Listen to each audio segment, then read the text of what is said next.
Hello students, welcome to the class. I'm Yogita. So we are going to learn today communication and education technology and nursing education. It's a subject. And today we are going to learn about communication. Communication is one of the important process in human being's life. It is equally important like your breathing and your cardiac activity.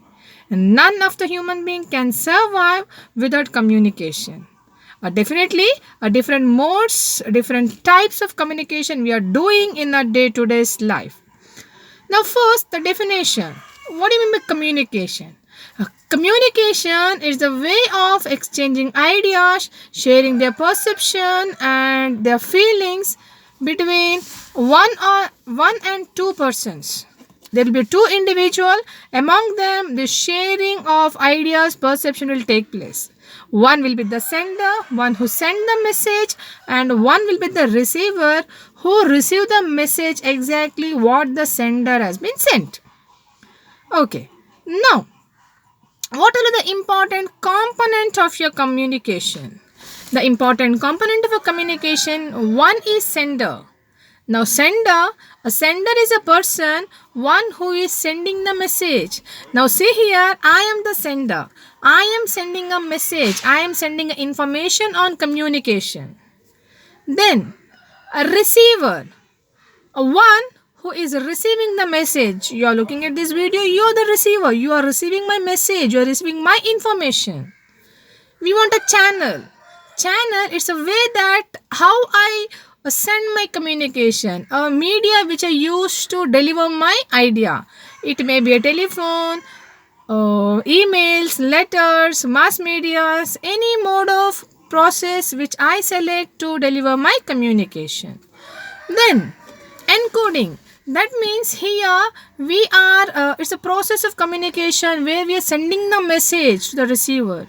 And decoding means it's interpretation of the message what has been sent. So then we require a feedback. Now feedback means here we are receiving a message on like a reply. We can say it's a reply on what communication has sent. So these all are the important component of your communication. Very important that we require one sender and receiver, and in middle a channel or which send a communication. Now, what's the advantage of this communication? Why we want communication? See, communication help us to acquire knowledge, improve ourselves, improve our ability, skills, performance.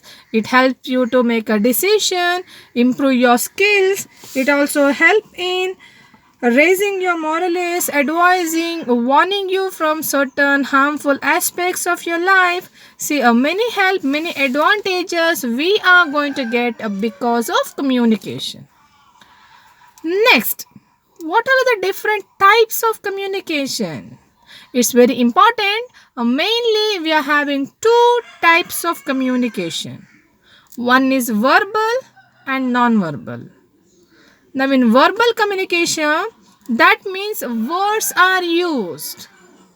I'm talking to you, I'm using certain words, it's called verbal communication. Here we can see mainly about written and oral communication.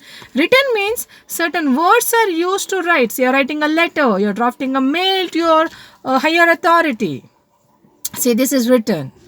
Orally you are going and telling something to someone. Verbalization. See, this is called oral way of communication. Next, non-verbal communication. Here I am not using words. Then definitely what? Gestures, a body appearance, eyes, your facial expression. These all are the non-verbal communication. See, when I'm surprised, I raise my eyebrows.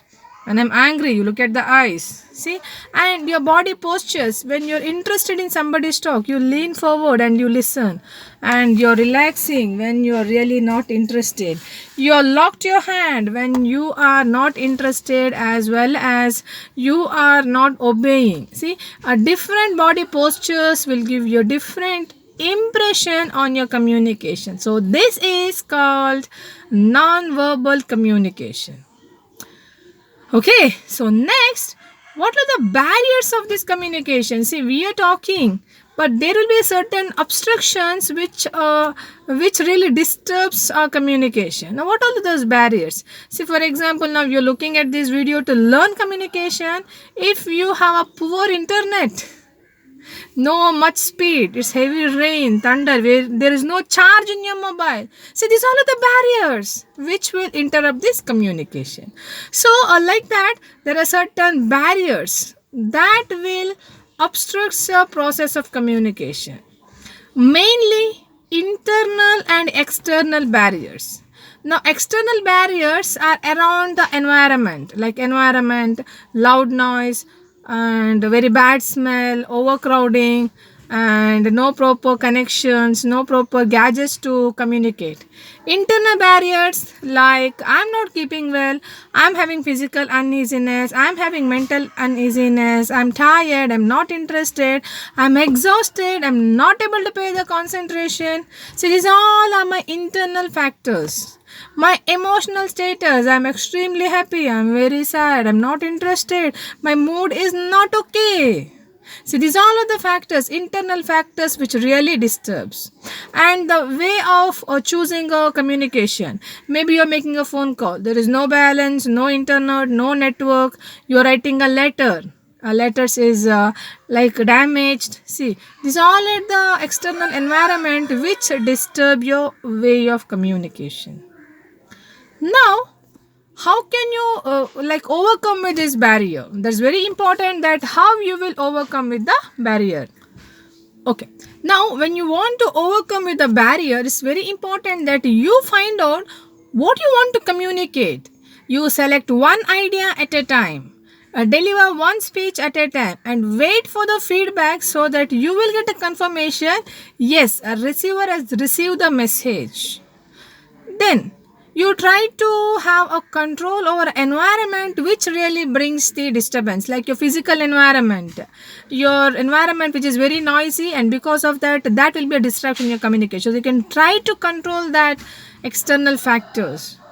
And also you manipulate certain environments so that it will be favorable for your communication process. Manage yourself, your emotional status, your feelings, your internal factors, your physical health is important. So you need to modify all these factors so that you will have a easy communication. You plan for the communication. Sometimes abrupt communication, that may lead to a problem. So you need to plan well what you're going to communicate. Make a systematic organization of your material, otherwise you'll miss the things. You may give all the unnecessary details, but you'll forget to tell a very important concept. So you need to systematically organize your content.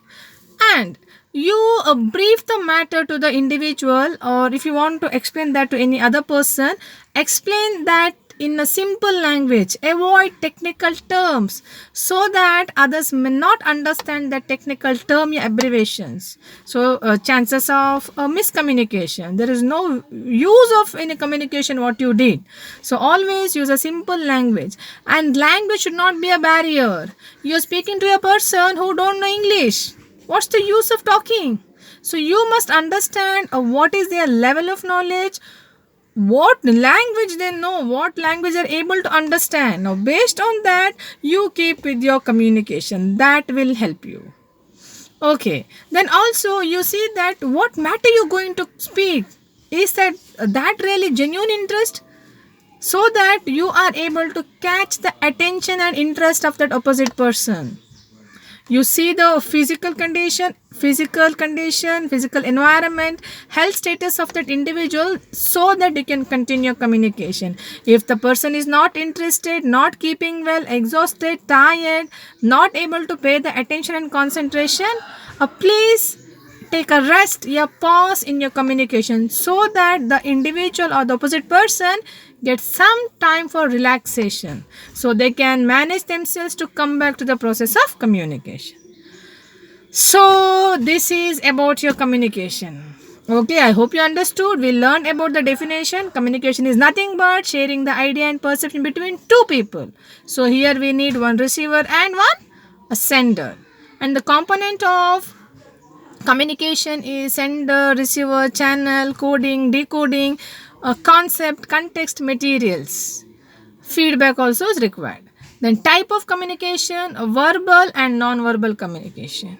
And advantage of communication is really important to improve your knowledge, improve yourself, update yourself, make some decisions, organizing a program, and even for education purpose we require communication. Then barriers of communication, physical, social, psychological, internal, external factors are the barriers, and definitely you're using certain measures to overcome with the barrier. So dear students, I hope you understood. Please keep watching. We are having a little more to study in CNET and nursing education. Please take care of yourself, and I see you in the next class. Thank you all.